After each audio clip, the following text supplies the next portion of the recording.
Nous allons voir dans cette vidéo le passage de Matthieu chapitre 7, quand Jésus nous dit « Tout arbre qui ne produit pas du bon fruit est coupé et jeté au feu ». Lisons pour cela les versets 15 à 20 pour situer le contexte. Alors Jésus nous dit « Gardez-vous des faux prophètes qui viennent à vous revêtus de peau de mouton, mais qui au-dedans sont des loups voraces. Vous les reconnaîtrez à leurs fruits. Les hommes cueillent-ils des raisins sur des épines ou des figues sur des chardons? Oui, certainement. Tout bon arbre produit du bon fruit, mais un arbre corrompu produit du mauvais fruit. Un bon arbre ne peut produire du mauvais fruit, ni un arbre corrompu ne peut produire du bon fruit.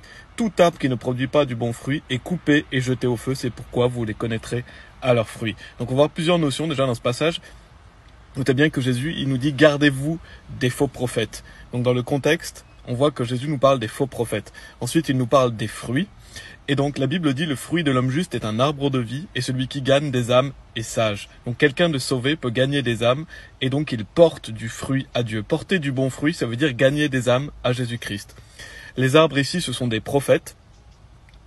Et donc, Jésus nous dit, gardez-vous des faux prophètes, oui, parce que justement, ils viennent à vous revêtus de peau de mouton, mais qui au-dedans sont des loups voraces. Donc souvent, ils font des prières, ils se font passer pour des gens bien, des gens justes, des gens bons. Et au final, ce sont des loups voraces à l'intérieur. Et donc, Jésus nous dit qu'on va les reconnaître à leurs fruits. Qu'est-ce que ça veut dire? Ça veut dire que si, par exemple, vous allez dans une église catholique, puisque les prêtres sont des faux prophètes, ils enseignent un salut par les œuvres, et ben vous les reconnaîtrez à leurs fruits. Donc si vous demandez aux personnes dans l'église catholique comment on va au paradis, les gens vont vous dire voilà, c'est par les bonnes actions, il faut être une bonne personne, il faut suivre les sacrements, suivre les commandements de Dieu. Donc on reconnaît à ces fruits que le prêtre est un faux prophète, puisque ce n'est pas comme ça qu'on va au paradis. Et bien sûr, si vous savez pas comment aller au paradis, je vous invite à regarder la vidéo YouTube qui est en lien sur l'accueil.